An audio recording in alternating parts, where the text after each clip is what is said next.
হঠাৎ প্রেমে আসলো তুফান, ডুবলো তোরি মাঝে। স্বপ্নখানা ভাঙতে দেখি সেই তুমি নেই কাছে।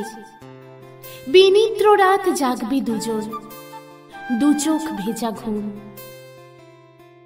আবির রঙে রাঙা হবে ভালোবাসার মরশুম।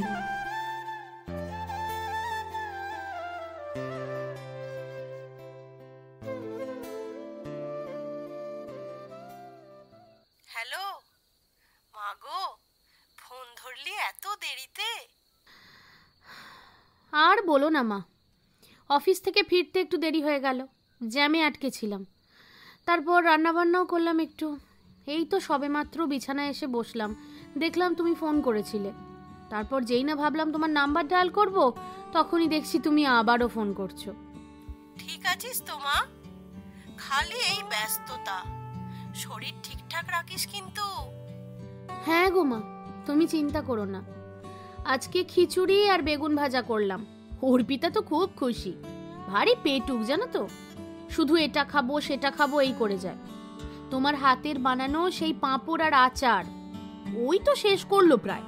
জানো তো, আজকে খিচুড়ির সঙ্গে তোমার পাঠানো পাঁপড়গুলোও ভাজবো।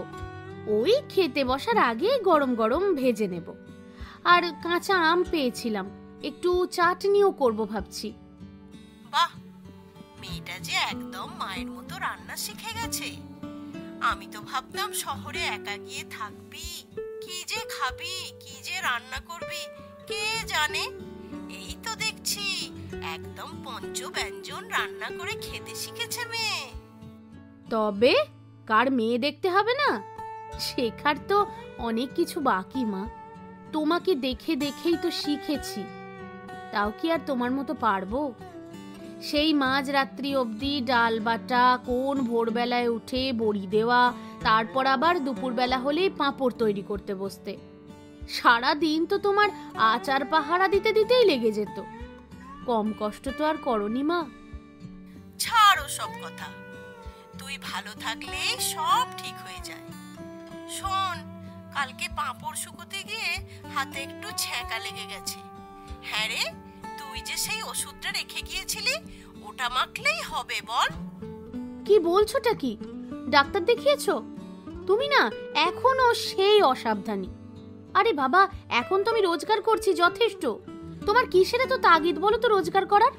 অনেক কষ্ট করেছো মা, এবারে সব বন্ধ করো। আরে না না, তেমন কিছু না, একটু বরফ দিলাম, ভালো লাগছে এখন। তুই এত চিন্তা করিস না। আর শোন, আজকালকার দিনে একা রোজগারে সংসার চলে না। এরপর তোর বিয়ে হবে, তখনকার জন্য তো কিছু জোগাড় যন্ত্র করে রাখতে হবে নাকি? আমি চিন্তা না করে কি করে থাকি বলো? তুমি একা সব সামলাচ্ছ, আর আমি এখানে বসে কিছুই করতে পারছি না। আর হ্যাঁ শোনো, আমার বিয়ে নিয়ে না এত ভাবার কোনো দরকার নেই। জিরো ইনভেস্টমেন্টে বিয়ে করব, বুঝলে? Registry marriage. সেই তো 500 লোক আসবে, পোলাও মাংস খেয়ে নিন্দে করতে করতে বাড়ি যাবে। তার থেকে এমনি এমনি বিয়ে করাই ভালো। পাগল কোথাকার, তোর বাবার কত ইচ্ছে ছিল জানিস, এক গা গয়না পরিয়ে তোর বিয়ে দেবে, কিন্তু কপাল দেখ। ছাড় ওসব কথা, তুই এত দূরে এসে চাকরি করছিস, সেটাই তো আমার গর্বের জায়গা। ছোটবেলায় ভাবতাম তোর বাবার স্বপ্নটা আমি বুঝি পূরণ করতে পারবো না, কিন্তু তুই সব করে দেখিয়ে দিলি। মা, তোমাকে না আমি একটা কথা বলতে চাই, মানে অনেকদিন ধরেই ভাবছিলাম, এখন বলি? কি মা, মন খারাপ করছে বুঝি? না গো মা, আসলে আমি ঠিক করেছি একটু একটু করে না টাকা জমাবো, তারপর তোমাকে নিয়ে একটা ছোট্ট বাড়ি বানাবো। তোমাকে আর বারান্দায় বসে বসে পাঁপড় শুকোতে হবে না। মারে, তুই যে কবে এত বড় হয়ে গেলি। বাড়ি না, তুই যেখানে থাকিস সেখানেই আমার ঘর। তোকে এত দায়িত্ব নিতে হবে না। আরে বাবা, তোর আগে একটা ঘটা করে বিয়ে দিতে হবে, তারপর বাকি জীবনটা আমার এমনি কেটে যাবে। বোকা বোকা কথা বলো না তোমা। বিয়ে করাটা কোনো ইনভেস্টমেন্ট নয়, বাড়ি তৈরি করে রাখাটা প্রয়োজন, বুঝলে? আর তুমি সব সময় ওই বিয়ে বিয়ে করে যাবে না তো। বিয়ে করে পরের ঘরে সংসার করতে যাব বলে তো আর তোমার সমস্ত গয়না বেচে ইঞ্জিনিয়ারিংটা পড়িনি। তাই এখন আমার শুধুই ফোকাস কেরিয়ার, বুঝলে? আচ্ছা বাবা, আচ্ছা ঠিক আছে, অত রাগ করতে হবে না। বুঝবি বুঝবি, মায়েদের কি চিন্তা, তুই একদিন মা হলে বুঝবি। তোমাকে নিয়েই তো আমার সব স্বপ্ন মা। একটু ধৈর্য ধরো, দেখবে আমি ঠিক পারবো। জানি মা, তুই পারবি। তুই বাবার মেয়ে, লড়তে জানিস। আমি তোকে নিয়ে ভীষণ গর্বিত। আমিও তোমাকে খুব ভালোবাসি মা। আসলে তুমিই তো আমার লড়ার শক্তি, বলো। ছোট থেকে তো তোমাকেই চোখের সামনে লড়াই করতে দেখেছি, তাই জন্যই তো আমার মধ্যেও লড়াই করার ক্ষমতাটা গড়ে উঠেছে। ধুর, এসব কি যে বলিস, ওসব সব মায়েদের কর্তব্য। যা দেখি রাত বাড়ছে, তাড়াতাড়ি খেয়ে নে। কাল তো আবার সকাল সকাল অফিস বেরোবি। ভালো করে ঘুমাস, শরীর খারাপ করিস না। তুমি বিশ্রাম নিও, ব্যথার ওষুধ খেয়ে নিও। আমি আবার কাল ফোন করব, ঠিক আছে? ঠিক আছে মা, ছুটি পেলে 2-1 দিন ঘুরে যাস। হ্যাঁ মা, দেখি কবে কি ছুটি ছাটা পাই। খুব মিস করি, জানো তো। আমিও রে মা, ভালো থাক। নমস্কার ভালোবাসার মরশুমের বন্ধুরা, কেমন আছো সবাই? আশা করি ভালোই আছো। নতুন বাংলা বছরের আরও একবার শুভ নববর্ষ জানিয়ে শুরু করব আজকের গল্প। আজ শুক্রবার, তার মানে আজকের দিনটা শুধুমাত্র ছোট গল্পের জন্য। আজকের গল্প এলোমেলো ভালোবাসা। গল্পের লেখক প্রীতম, গল্প পাঠে আমি তোমাদের বন্ধু অন্তরা। গল্পের অন্যান্য চরিত্রে আমার সঙ্গে রয়েছে চৈতালি, অংশুমান, মধুমিতা আর অবশ্যই প্রীতম। আর হ্যাঁ, এই ফাঁকে একটা কথা মনে করিয়ে দিই, এখন কিন্তু তোমাদের দায়িত্ব বেড়ে গেছে, সঙ্গে আমাদেরও। এখন থেকে কিন্তু শুধুমাত্র মঙ্গলবার আর শুক্রবারের ভালোবাসার মরশুম নয়, এখন থেকে প্রতি শনিবার রাত 11টায় ভূত চর্চায় আসবে তোমাদের জন্য একটা করে ভূতের গল্প। কি বলছো? চ্যানেলটা এখনো সাবস্ক্রাইব করনি? সে কি, চ্যানেলটা খুঁজেই পাওনি নাকি? দাঁড়াও দাঁড়াও, আমি এক্ষুনি প্রবলেম সলভ করে দিচ্ছি। এই গল্পটার ডেসক্রিপশন বক্সে আমি ভূত চর্চার লিঙ্কটা দিয়ে রাখছি। মনে করে সাবস্ক্রাইবটা কিন্তু করে দিও, কেমন? আর প্রতি শনিবার রাত 11টায় ভূতের গল্প শুনতে ভুলো না কিন্তু। যাই হোক, চলো এবার শুরু করা যাক আজকের গল্প এলোমেলো ভালোবাসা।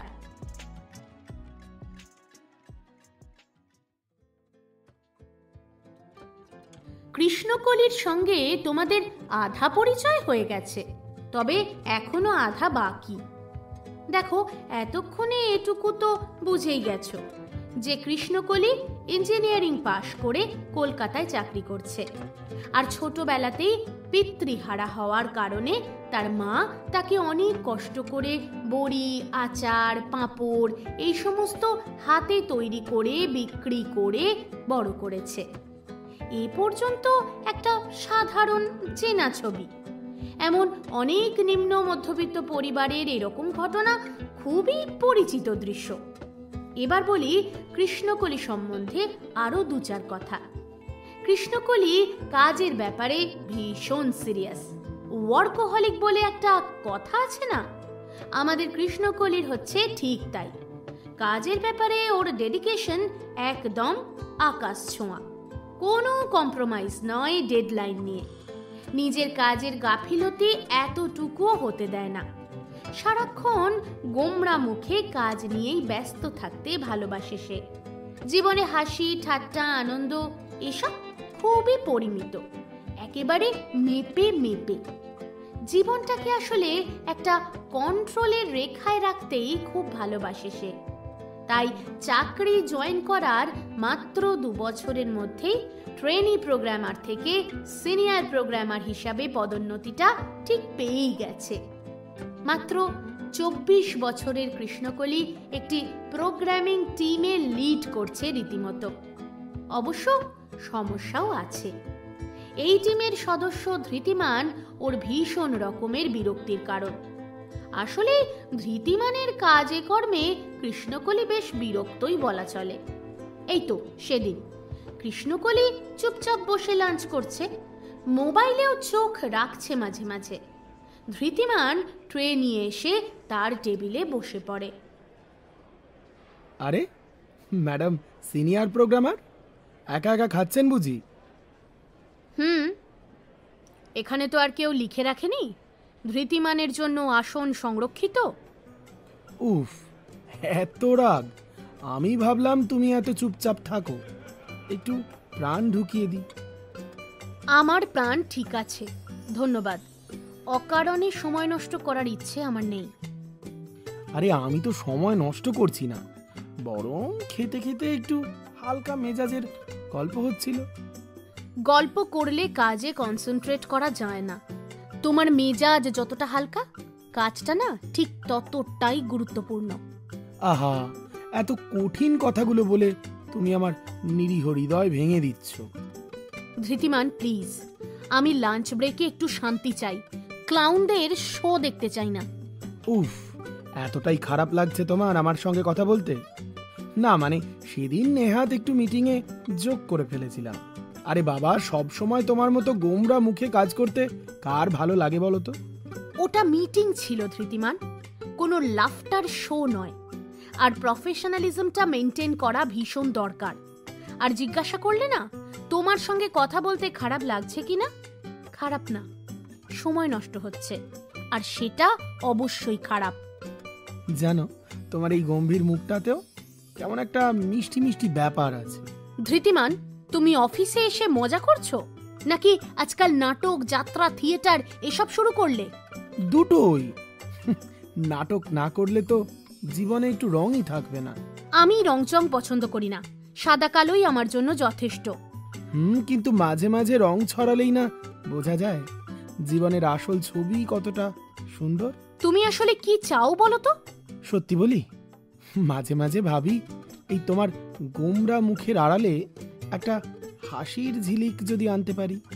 ভুলে যেও না, আমি তোমার বস না, তুমি আমার কলিগ, এবং আমার ব্যক্তিগত জায়গায় পা না দেওয়াই ভালো। আমি কখনোই তোমার সীমানা ছাড়িয়ে কিছু বলি না, শুধু একটু অন্যভাবে ভাবতে বলি। অন্যভাবে ভাবলে প্রজেক্ট কমপ্লিট হয় না। কাজই আমার একমাত্র ফোকাস। কাজ আমাদের জীবন ঠিকই, কিন্তু কাজের ফাঁকে যদি একটু হাসি, একটু খুশি ভাগাভাগি করে নি, ক্ষতি কি? সবাই একরকম হয় না ধৃতিমান। কেউ কেউ শুধু স্থিরতা চায়, নিঃশব্দে এগিয়ে যেতে চায়। আর তাছাড়াও সবার জীবনটা তোমার মতো এতটা সচ্ছল, এতটা প্রাণবন্ত তো নয়। অনেকের জীবনে অনেক স্ট্রাগল থাকে, সে সবগুলো পেরিয়ে এসে হাসি ঠাট্টাগুলো না নেহাতি বিলাসিতা মনে হয়। সবার তো আর তোমার মতো বিলাসী জীবনযাপন করলে হবে না বলো? আমি বুঝি, তবুও মাঝে মাঝে ভাবি সেই নিঃশব্দের ভেতরেও কেউ হয়তো একটা গান গাইছে। তুমি যদি সেটা একটু শুনতে চাও, আমি ঠিক থাকবো তোমার পাশে। আর হ্যাঁ, সবাইকে বাইরে থেকে দেখে জাজ করার কিছু নেই, সবার জীবন বিলাসবহুল নয়। বাবা, এইসব ডায়লগ দিয়ে তুমি কাদের ইমপ্রেস করো? সত্যি বলবো, তোমাকেই। যদিও জানি তুমি পাত্তা দেবে না। ঠিকই ধরেছো। জানতাম, তবুও বলাটা দরকার ছিল। আমার লাঞ্চ শেষ, তোমার খাবার ঠান্ডা হয়ে যাচ্ছে, খেয়ে নাও। ঠিক আছে ম্যাডাম, একদিন হয়তো তোমার চায়ের কাপেও একটু চিনি পড়বে, আজ না হোক কাল। আমি চিনি ছাড়া চা খাই। তবুও একদিন চায়ের কাপে চিনি গুলেই বসে থাকবো। যদি কখনো চাও, জীবনে একটু মিষ্টত্ব তো আসুক। ডিসগাস্টিং। নাকের ডগায় রাগ দেখে ক্যান্টিন থেকে বেরিয়ে যায় কৃষ্ণকলি। আর মাত্র কয়েকটা দিন বাদেই ডেডলাইন। সিনিয়র প্রোগ্রামার হিসাবে এটাই প্রথম প্রজেক্ট কৃষ্ণকলির, তাই প্রজেক্ট ম্যানেজারের চোখে নিজেকে প্রমাণ করার এটাই শেষ রাস্তা। ক্লায়েন্ট খুশি হলে কৃষ্ণকলির মাইনেটাও হয়তো আরো কিছুটা বাড়বে। তবে ব্যস্ততায় জীবনটা জেরবার হয়ে যাচ্ছে, নিজের জন্য একটুও সময় নেই ওর। তবে টিম মেম্বার হিসাবে যেন কৃষ্ণকলির রেসপন্সিবিলিটি সব থেকেই বেশি। প্রায় শিরোভাগ কাজ নিজেই করছে, আর অর্পিতারা বেশ নিশ্চিন্তে রয়েছে। সবাই তো কৃষ্ণকলির উপরেই ভরসা করে।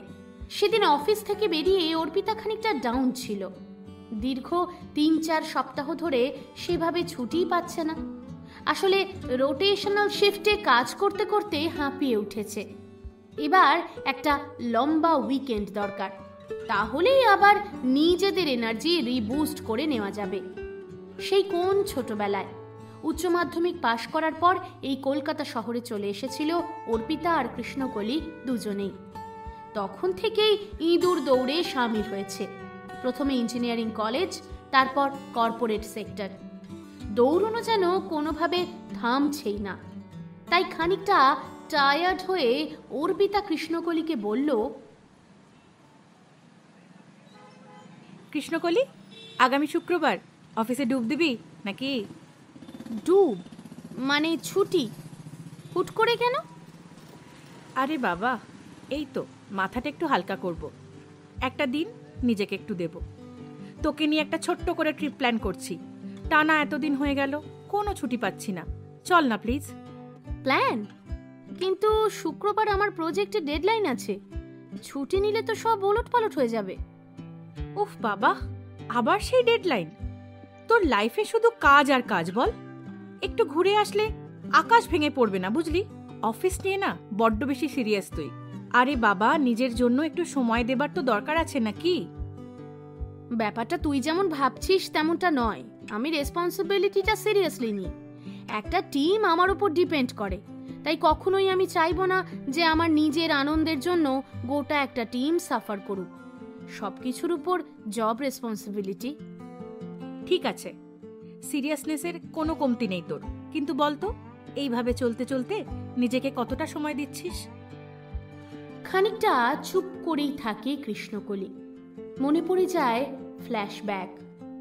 বাবা মারা যাওয়ার পর বড়ি, পাঁপড়, আচার, ধূপকাঠি, মোমবাতি এইসব বিক্রি করতে করতে বড় করেছে কৃষ্ণকলিকে ওর মা। সারা রাত জেগে জেগে ঠোঙা বানিয়ে নিয়েছে। কখনো রাতের পর রাত অক্লান্ত পরিশ্রম করার পরেও নিজেদের মাথার উপরে একটা ছাদ তৈরি করতে পারেননি। আর এখন কৃষ্ণকলিকে মায়ের মাথার উপরে সেই ছাদটুকু তো বানিয়ে দিতেই হবে, না হলে তো নিজেকে ক্ষমা করতেই পারবে না কখনো। শহরের বড় ইঞ্জিনিয়ারিং কলেজে পড়তে আসার জন্য মায়ের যাবতীয় যা গয়নাগাটি সব কিছুই বিক্রি করে দিতে হয়েছে। সেগুলো তো একে একে গড়িয়ে দিতে হবে, না হলে নিজের মুখটা আয়নায় দেখবে কি করে ও? সত্যি বলতে তেমন দিই না, কিন্তু কাজটা আমি ভালোবাসি। জানি জানি, কাজটা তোর প্রিয়, কিন্তু মাঝে মাঝে একটু হাওয়ায় মিশে যেতে হয়, না হলে একঘেয়েমি গ্রাস করবে তো বল। বাবা, তুই তো দেখছি পুরো দস্তুর জীবন দর্শনের ক্লাস নিচ্ছিস। তার মানে কি ঠিক করলি, ডুব দিবি তো? একদিনের জন্য ভাবা যায়। ঠিক আছে, শুক্রবার আমি প্রজেক্ট ম্যানেজারকে বলে একটা দিন অন্তত ছুটি ম্যানেজ করব। তাতে সেরকম হলে ডেডলাইনটা যদি একদিন পিছিয়ে দেওয়া যায়। ব্যাস, অর্পিতার তো আনন্দের শেষ নেই। সঙ্গে সঙ্গে ছকতে শুরু করে ফেললো প্ল্যান। অর্পিতার প্ল্যান শোনার পর কৃষ্ণকলি তো রীতিমতো খুশিতে ডগমগ হয়ে উঠেছে। আজ শুক্রবার, কালকে শনি এবং পরশু রবি। আজকে রাত্রেই ওরা রওনা হবে ওদের পুরুলিয়ার সেই ছোট্ট গ্রামে, মানে যেখান থেকে ওরা বড় হয়ে পড়াশোনা করে কলকাতা শহরে ইঞ্জিনিয়ারিং পড়তে এসেছিল। আজ প্রায় 2.5 মাস হয়ে গেল বাড়িতে ফেরা হয়নি কৃষ্ণকলির। অগত্যা বাড়ি ফিরতে পারেনি অর্পিতাও। তাই এই ছোট্ট ছুটিতে 2 দিনের জন্য কাজ ভুলে একবার বাড়ি থেকে ঘুরে আসার বড় ট্রিপ এই মুহূর্তে আর কিছু হতেই পারে না। মুরাদি স্টেশনে নেমে ওদের ছোট্ট গ্রাম। পাহাড় আর লেকে ঘেরা এই গ্রামে একবার এলে কারোর আর ফিরে যেতে ইচ্ছে করবে না।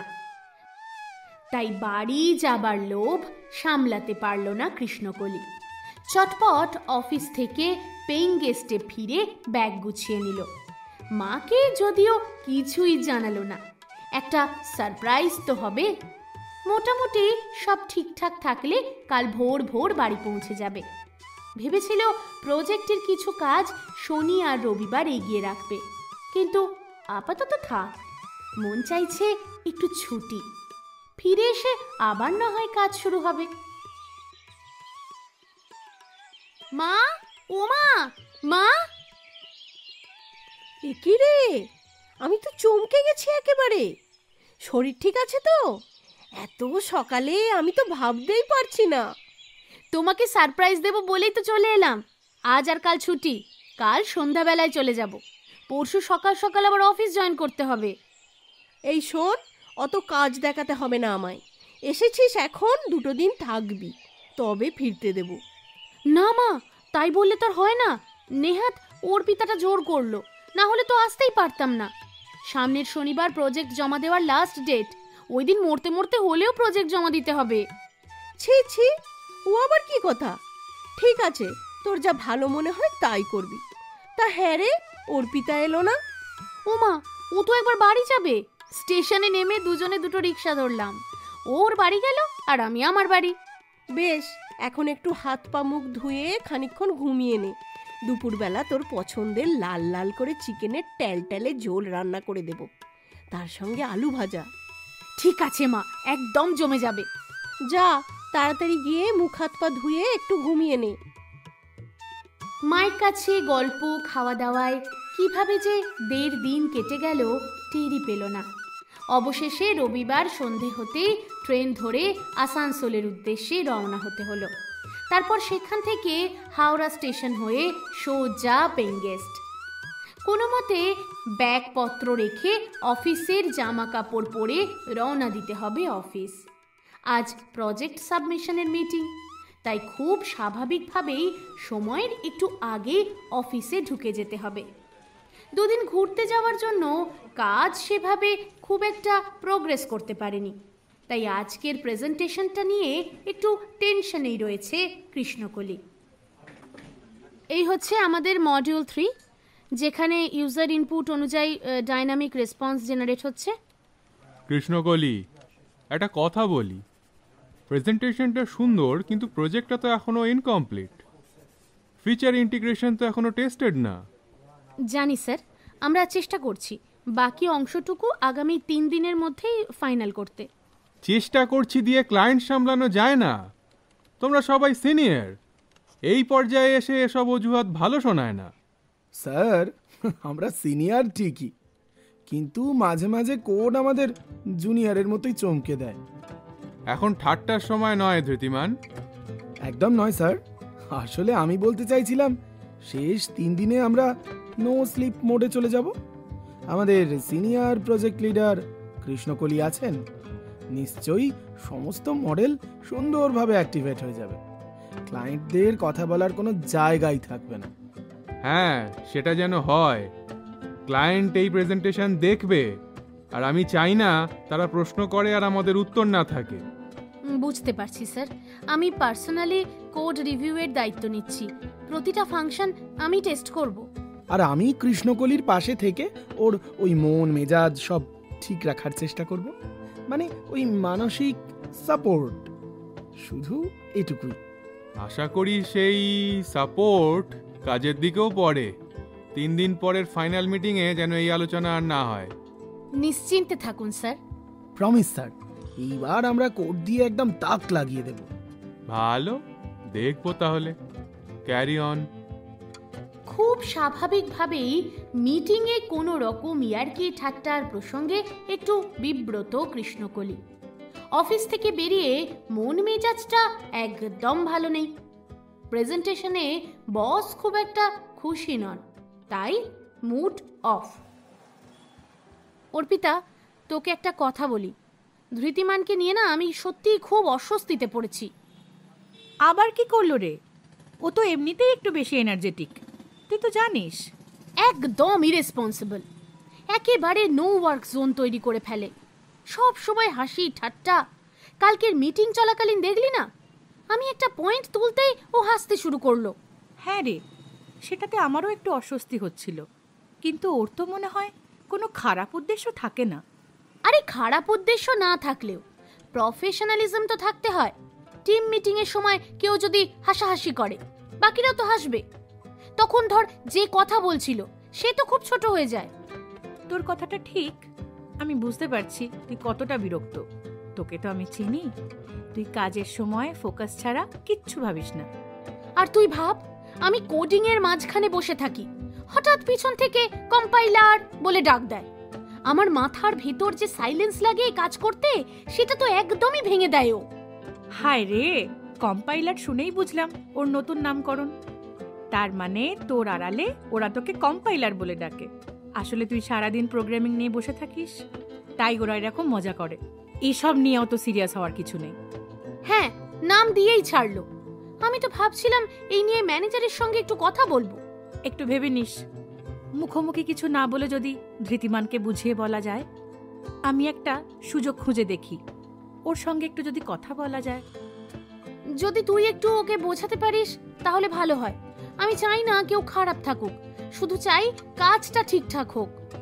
তুই যেমন কেয়ারফুলি বলছিস, তাতেও খুব একটা খারাপভাবে রিয়্যাক্ট করবে না মনে হয়। জানি না অর্পিতা, আমি সব সময় চাই কাজের জায়গাটা কাজের জায়গার মতোই থাকুক, ব্যক্তিগত বিষয়গুলো আলাদা থাকুক। একদম ঠিক বলেছিস। আমি লাঞ্চের সময় ওকে হালকা একটু বোঝানোর চেষ্টা করব। তবে জানিস তো, ছেলেটা কিন্তু খুব হালকা মেজাজের, অত সিরিয়াসলি কিছু মিন করে না। ধন্যবাদ রে, তুই না থাকলে অনেক কিছু সামলানো অসম্ভব হতো। আরে, এটাই তো বন্ধুত্বের আসল মানে। চিন্তা করিস না, এবার একটু শান্তিতে কাজ করতো। অবশেষে ফাইনাল প্রজেক্ট জমা দেওয়ার শেষ দিন চলে এলো। আজ সবাই খানিকটা টেনশনে তো আছে, তবে সব থেকে বেশি টেনশন করছে কৃষ্ণকলি। ধৃতিমান মেজাজটা খানিকটা হালকা করার জন্য শত মেজাজ সহ্য করেও এগিয়ে এলো। কি ম্যাডাম, এত গম্ভীর কেন? আরে বাবা, টেনশন করে কি কোনো লাভ আছে বলো? আজকের মতো একটা ইম্পর্টেন্ট দিনে তুমি এতটা চিল কি করে থাকতে পারো জানি না। তোমার টেনশন হচ্ছে না? দেখো, এখন টেনশন করে গলদঘর্ম হয়ে ঘুরে বেড়ালে লাভ তো হবে না বলো। আলটিমেটলি আমরা প্রজেক্টটা ঠিকঠাকভাবে দাঁড় করিয়েছি, এবার তো সবটাই ক্লায়েন্টের উপর ডিপেন্ড করছে, তাই না? কিছুই ডিপেন্ড করছে না ওদের উপর, সবটাই আমাদের সিরিয়াসনেস আর প্রেজেন্টেশনের উপর ডিপেন্ড করছে। আরে বাবা, এত দায়িত্ব নেওয়ার কি আছে তোমার? মাথায় রেখো, বিজনেসটা আলটিমেটলি তোমার নয়, ওদের। তুমি এখানে কর্মচারী মাত্র। কিন্তু দায়িত্বটা দায়িত্বই। আলটিমেটলি এর জন্যই মাসের শেষে না গুনে গুনে টাকা দেয় ওরা। সেটা তো আর আমাদের ভুলে গেলে চলবে না। ঠিক আছে, তাহলে আপাতত মিস গোমরাথেরিয়াম, তুমি তোমার গাম্ভীর্য বজায় রাখো। বরং খুব ভালোভাবে প্রজেক্টটা সাবমিট হয়ে গেলে একটা ট্রিট দিয়ে দিও, কেমন?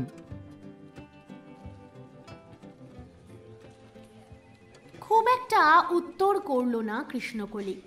একদম পজিটিভ লাগছে না সবকিছু। মনে হচ্ছে কিছু একটা গন্ডগোল হতে চলেছে, আর হলোও তাই। গোটা টিমের প্রেজেন্টেশন একদম পছন্দ হয়নি বসের, এমনকি প্রজেক্টটা ক্লায়েন্টরাও রিজেক্ট করে দিয়েছে। টার্মিনেশন নোটিশ চলে এসেছে কৃষ্ণকলি সহ ওদের বেশ কিছু টিম মেম্বারদের কাছে। প্রচণ্ড আপসেট কৃষ্ণকলি। সমস্ত স্বপ্নগুলো যেন তিল তিল করে শেষ হয়ে যাচ্ছে চোখের সামনে। কোনোভাবে আর কোনো কিছুই মাথায় আসছে না। কি করবে? কিছুক্ষণের মধ্যেই বস ডেকে পাঠায় কৃষ্ণকলিকে। কৃষ্ণকলি, একটু বসো, তোমার বিষয়ে একটা জরুরি কথা বলার আছে। জানি স্যার, এইচআর থেকে নোটিশ এসেছে। আমি বুঝতে পারছি দায় আমার। না না না না না, দায় শুধু তোমার নয়, তুমি তো সবসময় সিরিয়াস দায়িত্ববান থেকেছো। এই ফলাফল তোমার প্রাপ্য নয়। তবুও আমি সফল হতে পারিনি স্যার। ক্লায়েন্ট সন্তুষ্ট না, আপনিও না, আর এর থেকে বড় সত্যি তো কিছু হতে পারে না স্যার। তাই আমি চাই না কোনো অজুহাত দিতে।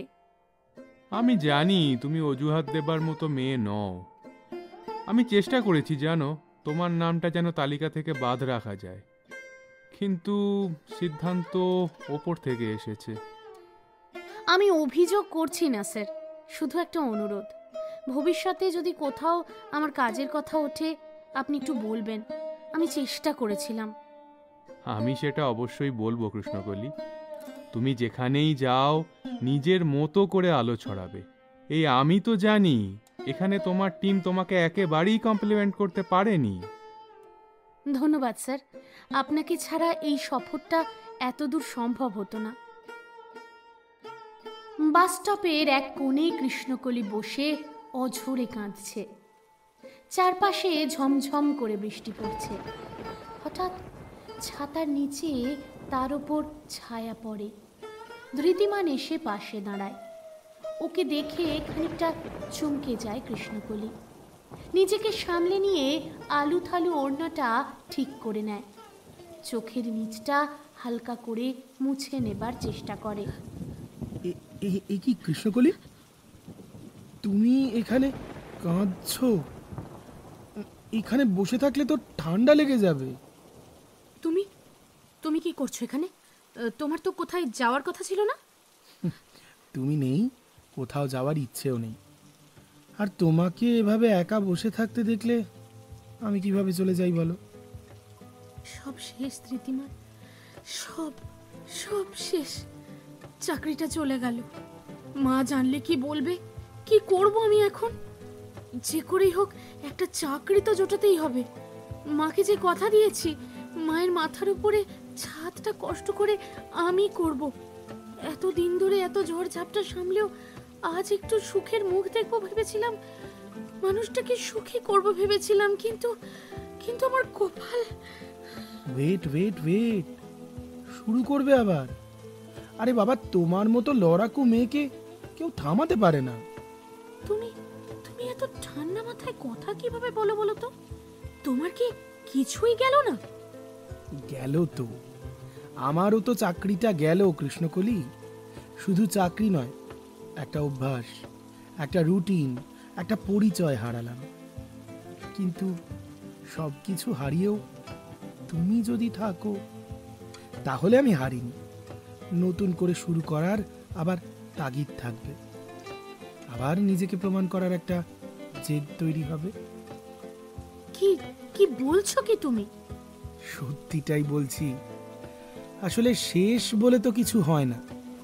শেষ থেকে আবার নতুন কিছু শুরু করতে হয়। এটাই তো জীবন, কালিদা। জীবনটা হলো একটা ইভেন্টের মতো। একটা শেষ হলে অন্যটা শুরু হয়। তুমি প্রথম দিন থেকে শুধু কাজ নিয়ে পড়েছিলে, কিন্তু আমি দেখেছি তোমার ভিতরের যুদ্ধগুলো, কিভাবে কাঁধে দায়িত্ব নিয়ে সমানে সামলে চলেছ। আজ তুমি কাঁদছো, কিন্তু আমি জানি তুমি আবার ঘুরে দাঁড়াবে। কিন্তু আমি জানি না আমি পারবো কিনা, আমি জানি না। আমি জানি, আর যদি না পারো আমি তো পাশে আছি। আবার শুরু করব দুজন একসঙ্গে। তুমি তো সব সময় মজা করো, এখন এত সিরিয়াস কথাবার্তা। সব সময় ভেবেছিলাম মজা করে তোমাকে হাসাবো।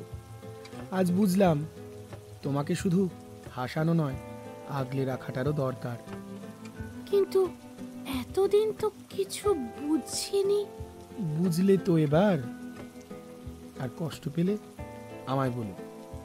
চোখের জল এই বৃষ্টিতে হারিয়ে যাবে, কিন্তু তোমার কষ্ট আমি বুঝে নেব। তুমি কি আমার জন্য থাকবে সত্যি? যতক্ষণ তুমি চাইবে ততক্ষণ নয়, তার চেয়েও বেশি। তাহলে চলো, কোথাও থেকে তো আবার শুরু করি। চলো, এবার আমরা আমাদের মতো করে গড়ব। কোনো বসের তাড়া নেই, কোনো অফিসের টাইম নেই, শুধু আমরা আর আমাদের এলোমেলো ভালোবাসার গল্প। এই দাঁড়াও দাঁড়াও, তার আগে তোমার একটা নাম দিয়েছিলাম, জানো তুমি? হ্যাঁ জানি। কম্পাইলার। হুম। বদলে দিলাম নামটা আজ থেকে। এই রে, আবার নাম কেন বদলে দিলাম? তাই। কি নাম? কৃষ্ণকলি ওরফ পেঁয়াজকলি। সাহস বড় কম নয়? ও মা, ভুলে যেও না, আমি কিন্তু তোমার থেকেও সিনিয়র। মানে? মানে আমি তোমার টিম লিড করতাম। হ্যাঁ, তাতে কি হয়েছে? তাই তুমি আমাকে এসব ভুলভাল নামে রাখতে পারবে না। ঠিক আছে, তাহলে যদি তুমি চাও শুধু পেঁয়াজ কিংবা শুধু কলি বলে ডাকবো। কিন্তু পেঁয়াজ কলি কেন? এই যে এক্ষুনি প্যাঁচ প্যাঁচ করে কাঁদছিলে, কান্নার সঙ্গে পেঁয়াজের একটা ধুরন্ধর সম্পর্ক আছে না? বৃষ্টিটা আস্তে আস্তে থেমে তুমি আসে। না হাসিই ছাড়। আজ বাস স্টপের লোকজন খুবই কম, বাসের দেখা কমই রয়েছে। একটা অটো ফাঁকা পেয়ে চেপে বসে দুজনেই। না, অটোর গন্তব্য ধৃতিমানের বাড়ি কিংবা কৃষ্ণকলির পেইং গেস্ট কোনো দিকেই নয়, বরং একটা অজানা পথে বেঁকে গেল ওরা। হয়তো শেষ থেকে আবার নতুন কিছু শুরু করবে। আসলে জীবনে শেষ বলে সত্যিই কিছু হয় না। যতক্ষণ দেহে প্রাণ আছে ততক্ষণ শুধুই নতুন কিছুর অন্বেষণ করতে হয়। অটো গিয়ে থামে বিধাননগর স্টেশনে। ধৃতিমান ছাতাটা আরো সামনে বাড়িয়ে ধরে। দুজনে হাঁটতে শুরু করে। পিছনে ঝাপসা বাস স্টপটা রয়ে যায়, ঠিক যেমনটা ছিল তেমন। ধৃতিমান, হুম, আচ্ছা, আমাদের এই এতক্ষণের গল্পে আমাদের মধ্যে তো কোনো সম্পর্কই ছিল না, এমনকি বন্ধুত্বটুকুও নয়। আচ্ছা, তাহলে যে আজকে আমরা এইভাবে রাস্তায় হাঁটছি, সবাই দেখলে কি বলবে? যে যা বলার বলবে। আসলে কি জানো তো, এই যে বললে না আমাদের গল্পে ভালোবাসা ছিল না, বন্ধুত্ব ছিল না, আসলে সে সময় আমাদের রাস্তাটাই এক ছিল না। যখন রাস্তা এক জায়গায় এসে মেশে, মানুষ তো তখনই একসঙ্গে রাস্তায় চলে, তাই তো? ঠিক বলেছ। জানো তো, আমাদের জেনারেশনটার একটা খুব বদনাম আছে, আমরা সব কাজই খুব তাড়াহুড়ো করে করে ফেলি, আর সেই জন্যই বোধহয় ভুলটাও হয় অনেক বেশি। ঠিক বলেছ, একদম কর্পোরেট প্রেম। আসলে কর্পোরেট প্রেম কি জানো তো, খানিকটা ওই চাকরি টিকে থাকার মতো। যতদিন চাকরি ততদিন প্রেম। আসলে প্রেমিক চেনা যায় কখন জানো? খারাপ সময়, যখন গোটা পৃথিবী তোমার বিপরীতে হাঁটছে, তখন তোমার দিকে মুখ করে কে দাঁড়িয়ে রয়েছে তাকে দেখেই চেনা যায় কে তোমায় ভালোবাসে। আর সেখানে বোধহয় জেনারেশনটা ম্যাটার করে না, কি বলো? একদম তাই, সেখানে সবকিছুই এলোমেলো। আচ্ছা, আমাদের বন্ধুত্বটা থেকেও কি কোনোদিন প্রেম হবে? তুমি শিওর আমরা আদৌ বন্ধু? হুম, এলোমেলো বন্ধু। একদম তাই। এই তোমার ফোনটা কি ভাইব্রেট করছে? ও হ্যাঁ, তাই তো। দেখেছো, অর্পিতা বোধহয় কল করছে। একটু ওয়েট করো, কলটা ধরে নি। হ্যাঁ শিওর। হ্যালো, হ্যাঁ রে বল।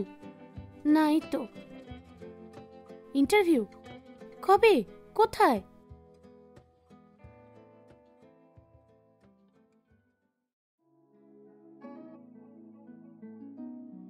নমস্কার ভালোবাসার মরশুমের বন্ধুরা। এলোমেলো ভালোবাসা শুক্রবারের ছোট গল্প আজ এ পর্যন্তই। কেমন লাগলো তোমাদের? যদি ভালো লেগে থাকে তাহলে চট করে একটা লাইক দিয়ে দাও তো। আর হ্যাঁ, একটা টুক করে কমেন্ট করে দিতে ভুলো না। কি বললে? ভালো লাগেনি? ঠিক আছে, ডিসলাইকটাই দাও, কারণ ওটাও তো একটা এঙ্গেজমেন্ট। যাই হোক, ছাড়ো। যদি আজ প্রথমবারের জন্য আমাদের চ্যানেলে গল্প শোনো, তাহলে কিন্তু একটা রিকোয়েস্ট রইল, চটপট চ্যানেলটা সাবস্ক্রাইব করে ফেলো আর বেল আইকনটাও প্রেস করতে ভুলো না, কেমন? তাহলে আমরা প্রতি মঙ্গলবার দুপুর 3:30 আর প্রতি শুক্রবার রাত্রি 8টায় যখন যখন ভালোবাসার গল্প আপলোড করব, তোমাদের মোবাইলে টুক করে চলে যাবে একটা নোটিফিকেশন। চলো এবার চলে আসি গত পর্বে যে 10 জন সঠিক উত্তর দিয়েছিলে তাদের নাম ঘোষণায়। তারা হলে মানসী পাত্র, অঞ্জনা গারু, পৃথা ঘোষ, স্নেহা দাস, মোহিনী ভট্টাচার্য, সোনাই সামন্ত, শান্তনু বর্মন, আকাশ ভূঁইয়া, ঝুমা শেঠ, ঈশানী ঘোষ, কণা রোজারিও সহ অনেকেই। চলে আসি আজকের পর্বের প্রশ্নে। আজকের প্রশ্ন হলো, কৃষ্ণকলির যে গ্রামের বাড়ি অর্থাৎ মুরাদি, সেই মুরাদি কোন জেলায় অবস্থিত? অর্থাৎ কৃষ্ণকলির বাড়ি কোন জেলায়? যদি গল্পটা মন দিয়ে শুনে থাকো তাহলে কিন্তু এই প্রশ্নের উত্তর তোমাদের অজানা হওয়া উচিত নয়। তাই চটপট কমেন্ট বক্সে টাইপ করে ফেলো আজকের উত্তর। কথা দিচ্ছি, আজকের প্রথম 10 জন সঠিক উত্তরদাতার নাম ঘোষণা করব আগামী শুক্রবার। তাহলে আজ তো এ পর্যন্তই। যেতে যেতে কিন্তু আরও একবার মনে করিয়ে দিই, শুনছো তো? ভয়ঙ্কর হার হিম করা ভূতের গল্প শুধুমাত্র ভূত চর্চায়। কি বললে? ভূত চর্চা চ্যানেলটার নাম প্রথমবার শুনলে? আরে বাবা, ভূত চর্চা ভালোবাসার মরশুমের শুধুমাত্র ভূতের গল্পের চ্যানেল। চ্যানেলের লিংক ডেসক্রিপশন বক্সে দিয়ে রেখেছি। যারা এখনও সাবস্ক্রাইব করনি তারা চটপট সাবস্ক্রাইব করে নিও। মনে আছে তো? প্রতি শনিবার রাত্রি ঠিক 11টায় আসবে একটা করে ভূতের গল্প। তাহলে আজ এটুকুই। কথা হচ্ছে আগামী মঙ্গলবার দুপুর ঠিক 3:30, আর তারপর আগামী শুক্রবার ঠিক রাত্রি 8টায়। তবে তার আগে আগামী শনিবার রাত্রি 11টায় ভূত চর্চায়।